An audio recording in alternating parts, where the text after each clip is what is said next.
কথাগুলো মন দিয়া শুনবেন।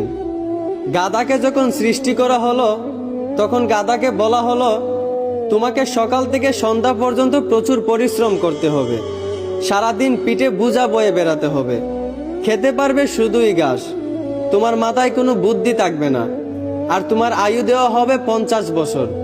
এইটা শুনে গাধা বলল, হে প্রভু, আমাকে 50 বছর না দিয়ে 20 বছর আয়ু দিন, আমি এত বছর বাঁচতে চাই না।